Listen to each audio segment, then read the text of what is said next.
Friends, another month has ended. The month of May has finally ended. And I didn't really read much. It's like I swear there's no script, but it's like clockwork. I didn't really read much, but what I read is still awesome. Yeah, I didn't really read much this month, but I did greatly enjoy what I read. To start off, I read one-shot stories by Haruko Ichikawa. She's the author of Land of the Lustrous, and I had recently finished Land of the Lustrous in April, and I fell in love with the series, and I was like, you know what, I want to read more from this mangaka, because generally, it's kind of a bad thing to say. I don't know, is it bad? Usually when I like something, like if I like a band or if I like a manga or something, it's usually like a surface level appreciation of the author or the band like members, because if I like a band, I'll rarely dive deep into the band itself and like learn about the members and stuff like that. I just appreciate it as like one whole big entity. And a lot of time for manga it's like that too, unless I'm like extremely captivated by the work, which like Shuzo Oshimi, Haruko Ichikawa has become one of my favorite mangakas. Fujimoto, obligated to bring up Fujimoto. What's the video? But those are both, Shuzo Oshimi and Fujimoto. I've actually gone out of my way to read stuff about them, to watch interviews, to read their other one shots. I've gone out of my way to interact with their stuff in the past because they've had an impact on me, and I really enjoyed the work. I don't do that often. That's what I'm trying to say is, like, if I like something, I'll probably like it like just like that one contained instance of it. I most likely won't go into looking into the author, their life, anything like that. But what am I trying to say? I got interested with Land of the Lustrous, and I was like, you know what? This is a beautiful story. I need to learn more. I want to read more, and I want to see more from this author. I want to see how their brain works. And I read two one-shot collections by them. Both are fantastic. I mean, they were all, just like, every story was like similar themes, and they're all pretty great. And like, they came out before. I'm pretty sure they came out before. Let me check. They came out before like Land of the Lustrous, and so like you can really see influence and like influence from like these short stories into Land of the Lustrous. You can see like where they took inspiration from and all that. Because I think that's also cool. Like bringing up Fujimoto. I'm a #1 dick rider. That's what I liked about reading about like his one shots. So you can see a lot of his influence, a lot of the stuff he adapts from the one shots and adds it to the main story. And this is especially true of Haruko Ichikawa's one shots, like the Insects and Songs, that short story collection. A lot of the most of the one shots I read follow like the same. I didn't read all of them. I still have other collections I'm pretty sure to read. Like I only read. Let me put my glasses on. I read Mushito Uda, and I read A 25-Hour Vacation. Two different one-shot collections. I haven't read Segusa Sensei or The Secret of the Prince. I haven't read those yet. But so the first two collections, they have some similarities between them. They for most part, the stories about family. The stories about like these like scientists and like their obsession with creation and like mastering like the perfect human and creating a family for themselves. And I think it's awesome that he has like a lot of similarities between them, but they're all different in their own way. That each character is so like fleshed out and like lovely, and I do like the themes of family they have going on like this. So it reminds me a lot of Light of the Lustrous, of Kongo Sensei. Like he was lonely, so he created the gems, and that's really what the short stories are all about. Like the short stories usually follow around one like center, like head of the family, who created people out of like bugs, or he created family members out of bugs, or he created family members out of plant life, and then uses that plant life to create other how do I say how do I say it? I don't know. Created offspring, there you go, from that one singular plant life to create more plant life for himself, so he wouldn't get lonely. Like a lot of the stories follow like similar themes of like family and what it means to be human, and like the scientist's drive of just a curiosity and unknown, sacrificing your own body for the sake of the pursuit of science. And I think it's all very amazing and all very like I don't know. You can tell that Haruki Ichikawa has a type because a lot of the men in the story are bald. And then, you're reading it, it's like, damn, this guy really does look like Congo Sensei. It's like, damn, this guy also looks like Congo. So I think I think it's just funny. That's what I'm saying. I like reading the one shots and like the previous works and seeing like, yeah, this person has a type. It's like it's pretty funny. I like that. I liked reading it and be like, oh shit, the bald man is back. I wonder what his role in this one is. But yeah, I recommend it. I highly recommend her work. It's amazing. It's all very beautiful. I guess the only content warning I would give is that a lot of the stories are very like incestuous, and and I'm pretty sure for the Mushito Uda song of the what's this one? Insects for the insects and songs for Star Lover. Is it Star Lover? Let me check. Let me fact check myself. Let me fact check myself.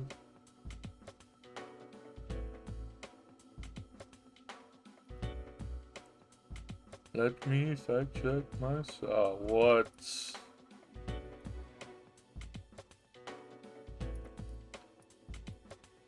Bah humbug.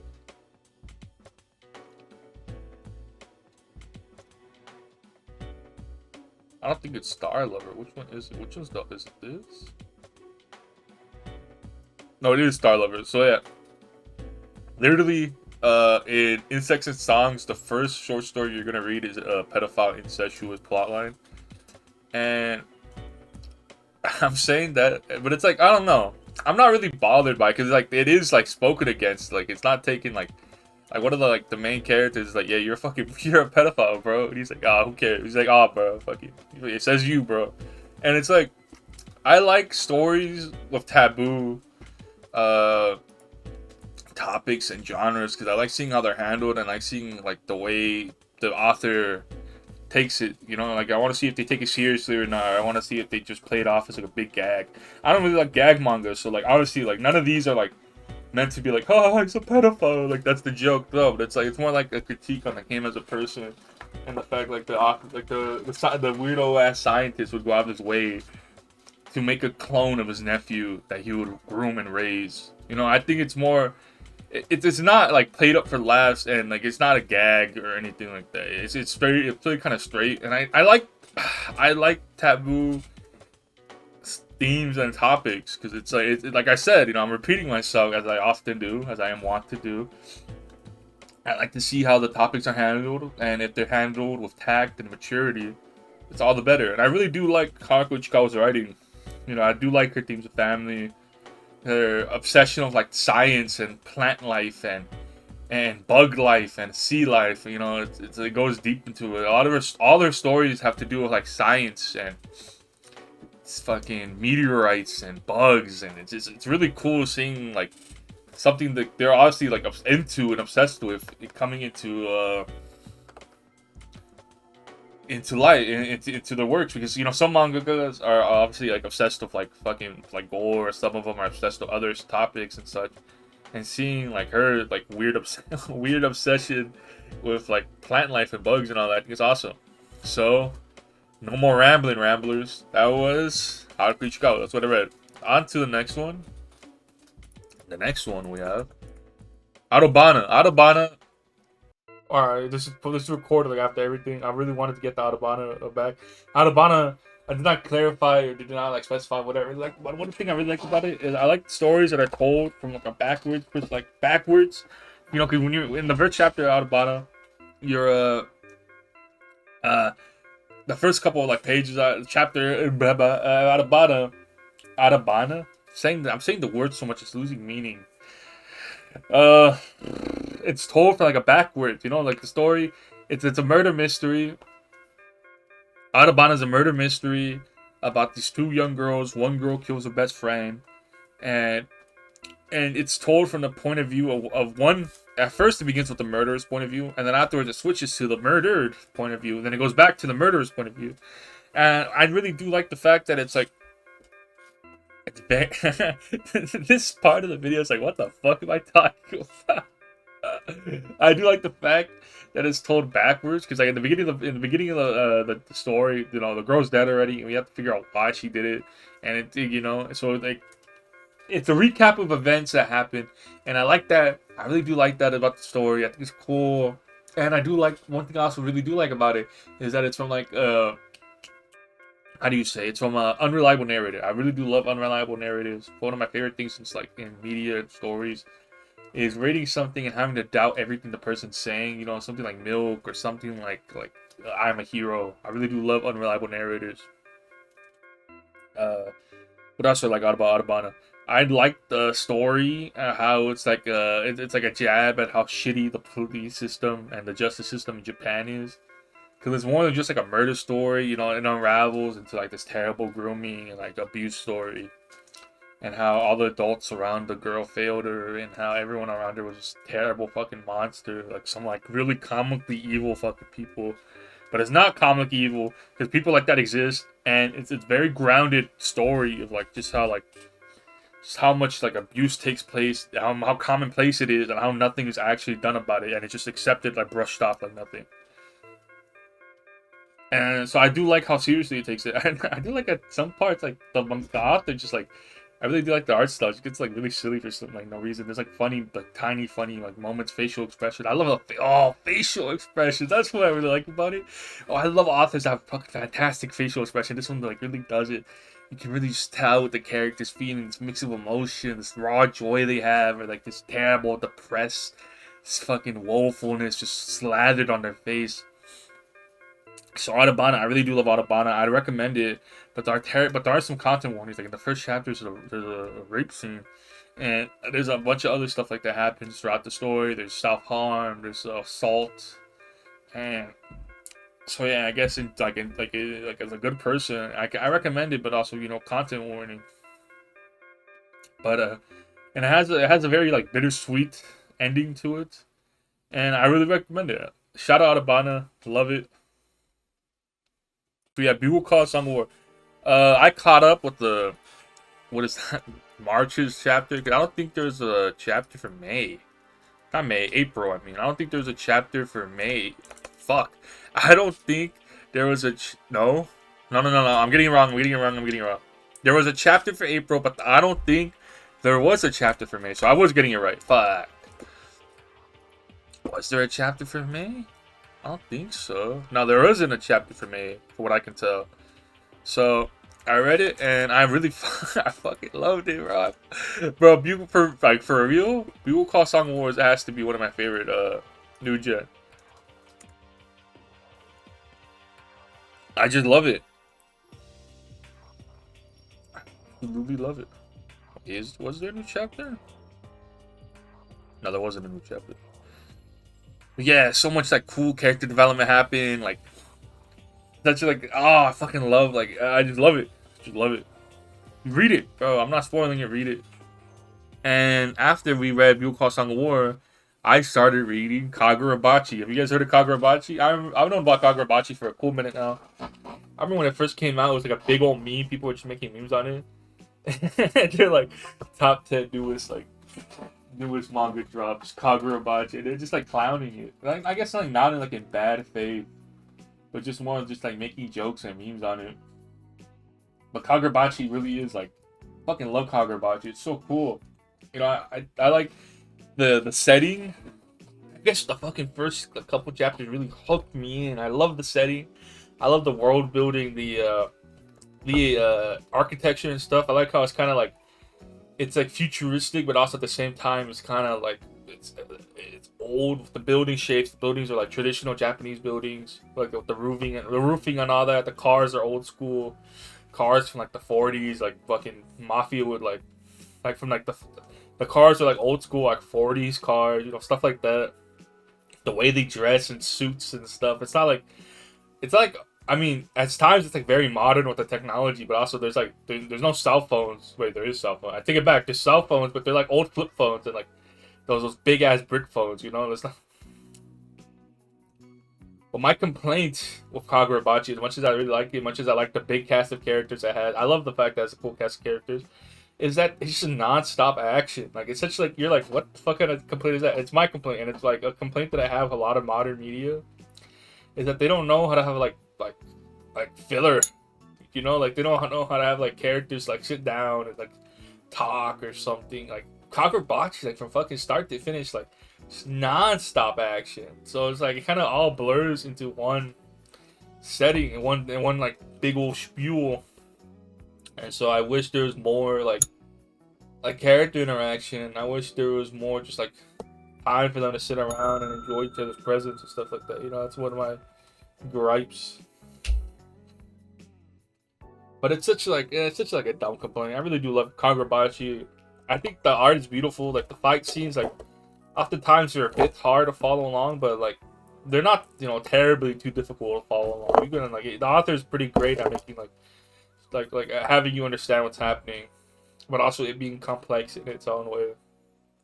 The power system of sorcerers, yeah, sorcerers in it, you know. And if you know me, I love power systems where the powers are unique to the individual. So like just that just gives more creativity and more like abundance of powers. So like everyone has a different ability. It's so awesome.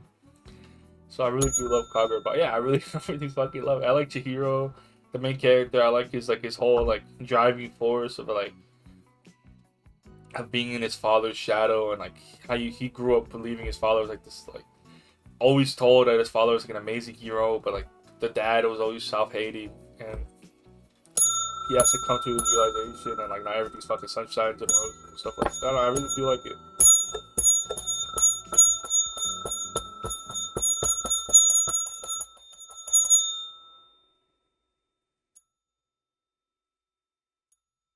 So yeah, that's all I. Oh, Katawa Shoujo. There's a visual novel I started, Katawa Shoujo, and I really do love this visual novel. At first glance, Katawa Shoujo. Let me read like the Steam page. What's like the Steam page definition? I like the Katawa Shoujo is a romantic visual novel set in the fictional Japanese Yamaku High School for disabled children. So yeah, it's basically a visual novel where you play as the main character who has a heart problem, a heart disability, and you go to a school full of disabled children. And at first, like when I first saw this game, I was like, "Oh, this looks like I really just assumed it was fetish content because that's what it. I mean, that's what it looked like from an outsider's perspective, looking at it. But I really do, reading and playing it. You realize like, no, this isn't like fetishy at all. It's like it's very well handled. It's respectful. At times, it could be respectful because like you play. And also, I like the main character a lot because he's not like I don't like self-insert main characters. I want to like read a story with an actual MC, and that's what he very much is. He starts off as like this asshole bigot, and like he's like he's like you girls aren't very. He's talking like the disabled people, so you aren't very normal, are you? It's like, bro, like at times I was like, why is this guy such an asshole? Then I realized like one is like this game was pretty sure the game came out like early 2000s, so like, that makes sense. Not everyone was like quote unquote more respectful or woke back then. And also, it also takes place in in a conservative ass country like Japan. So he's always like, in the beginning of every like run and playthrough, he'd always be saying shit like disrespectful ass shit. And, like how do I not acknowledge the elephant in the room? Look, why he's referring to a burn victim. He's talking to someone and he's referring to a burn victim. He's like, well, yeah, how am I not supposed to acknowledge the elephant in the room? And it's just like, oh my god, have some tact, bro. Have some respect. But he does like grow as a character. He gets respectful. He understands like the disabilities don't define people and that they're just a part of them that they learn to live with and accept, and and I do love his character development. That's probably why I really do like the story so much, because like not only is it not like heavily like fetishy or weird about it, but it's just like a very cool progression of a character. Seeing him going from this very closed-minded, bigoted like mindset, the way he refers and talks about these students, to him finally accepting, understanding like these aren't like weird people. These are just normal kids. And despite what society is like led me to believe that like these people deserve respect and they shouldn't be shunned or frowned upon. And I do like one thing I really do like. I've done 2 runs so far. That the runs are very different. Like his character development is very different depending on the run. Like he like one run, he's like this very outgoing, fucking like athletic dude. And then in another run that I'm playing right now, he's more like reserved, I guess. He's very dependent on someone. He can't like you know. So it's like every run, like he's a different person in a way, and I think it's awesome. And there's a lot of runs to do. How many runs are there?